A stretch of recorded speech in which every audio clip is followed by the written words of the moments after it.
Dear viewers, have you ever received a letter addressed to you, but one you never wrote? Tonight, you're about to hear a story of an abandoned post office, a lone journalist, and a letter haunted by an untold cry of a restless soul. Those who have entered that post office were never the same again. You still have time, turn back, or if you have the courage, listen to this story in the dead of night. This is the haunted post office. It was around 1 a.m. The night was pitch dark, no moon in the sky. Fog wrapped everything in an eerie silence. The village was called Neildanga, small and quiet. Only a few hundred people lived there, and right in the middle stood an old post office. No one sends letters anymore, but the post office still stands, worn down, abandoned, and shrouded in mystery. Villagers say, don't go there at night. Something's there. Still, I went. My name is Rahat. I'm a journalist from Dhaka, and I came to report on this mysterious post office. I had heard the stories many times. After midnight, the sound of letters dropping, someone typing on an old typewriter, or even glass shattering is heard. But the scariest part, 5 years ago, the village postmaster suddenly vanished. No one knows where he went. His room is still locked, and one room in the post office has never been opened. No one dares to go near it. That night, I took my camera and flashlight and headed there. My local guide, Hassan, came with me part way and said, "Brother, I won't go any farther. If you have the courage, go ahead, but be careful." Then he left. I was alone in front of the post office. The building was crumbling, surrounded by thick bushes. As I touched the door, a cold breeze swept over me. Inside, everything was old. Thick layers of dust, cobwebs everywhere. On the walls were ancient photos, and in the center was a large wooden desk, the postmaster's. I started recording video. As I walked around, suddenly, a sound, like a letter dropping. I jumped, nearly dropped my flashlight. As I bent down, I saw an old envelope on the floor. I picked it up, and to my horror, it read, "To Mr. Rahat Hussain, arrival time 1 a.m. I froze. Who wrote this? I hadn't told anyone I was coming. Just then, the clock struck 1. The whole post office trembled lightly with the wind. And with it came a crying sound, a woman's voice echoing, "Return my letter! Give it back!" I backed away. It felt like someone was walking toward me. I shone my torch and saw, in a mirror on the wall, a girl's reflection. White sari, wet hair, bloodshot eyes. I turned around. No one was there. But in the mirror, she was clear. She said, "I wrote it, but it never reached. That very night. Then suddenly, her hand came out of the mirror toward me. I ran, heart pounding, and fled outside. As I gasped for breath, I looked back. The post office door had closed on its own. The silence around me was deafening. Yet I felt someone was still walking behind me. Back in the village, Hassan said, "You came back alive. That's a miracle. That letter you got, it was hers. Her name was Rupa. Years ago, her fiancé was a soldier. She sent him a letter, but it never reached him. Rupa came to the post office every day waiting for a reply. One day, they found her hanging from a tree behind the post office, a letter in her hand. I was stunned. Maybe the letter I found was hers. Or maybe her cursed soul still roams the post office, searching for a reply to that one, unanswered letter. I couldn't sleep that night. The next morning, I returned. But shockingly, the post office looked new. No dust, door wide open, desk spotless. That mirror, gone. I searched for the envelope, but it was no longer there. Hassan said, "What you experienced is yours alone. No one else will believe it. Just remember, some truths only reveal themselves at night." I wrote that report, but my editor refused to publish it. Said, "No one prints ghost stories." But I know what I saw was real. That post office still holds someone's grief, someone's cry, and someone who whispers, Return my letter.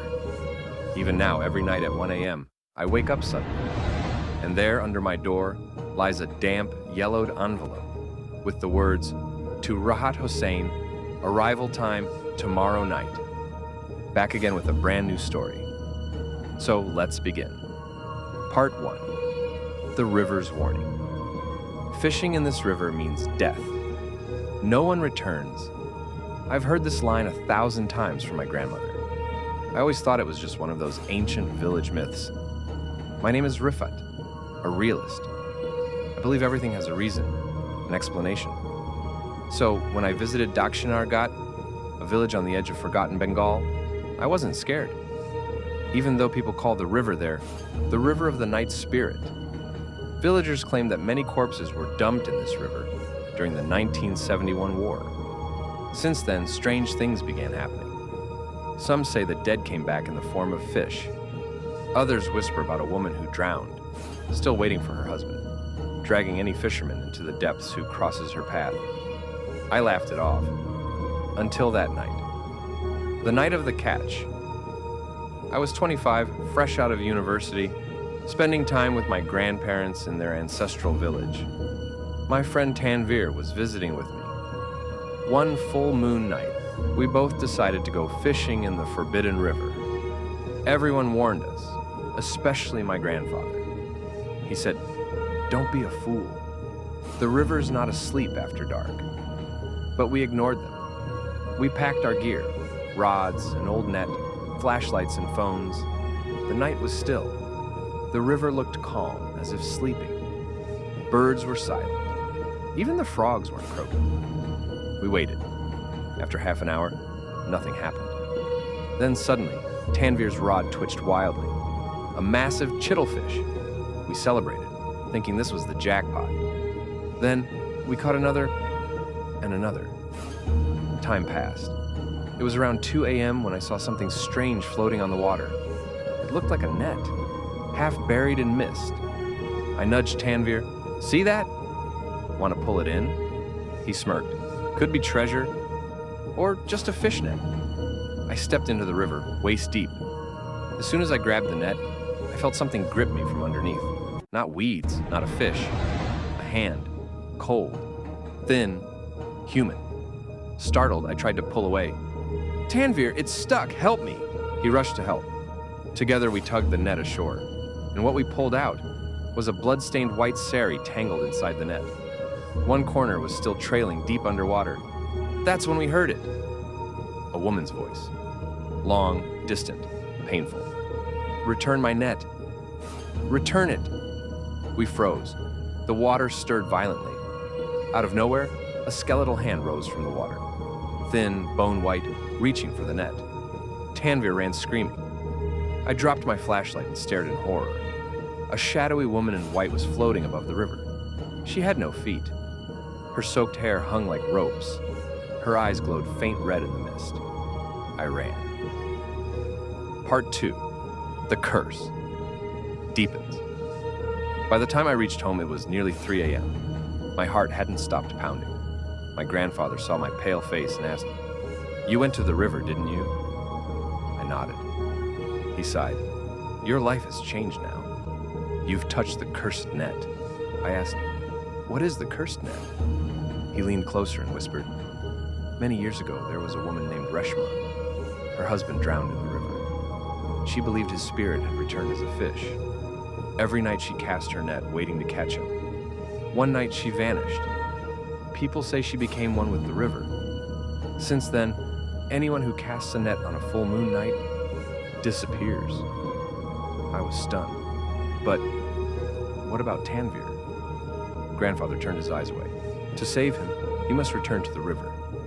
But remember, not all things can be explained. Some fears are meant only to be felt. Something possessed." The next day, Tanvir started behaving strangely. He stopped talking, sat staring at walls. His eyes had a red hue, and he would mumble, "The net is calling me. I have to go back." That night, I went to see him. He looked at me and said, "You ran." I didn't. I was inside her net, and now She wants me, I asked. Who is she? Tanvir smiled faintly. Reshma, the queen of the river. If this story chilled your spine, leave a like and comment. I felt the fear. Don't forget to subscribe for more real feel horror tales. Because here, we don't tell stories. We bring fear to life. Feel the real fear with us. Please subscribe our channel.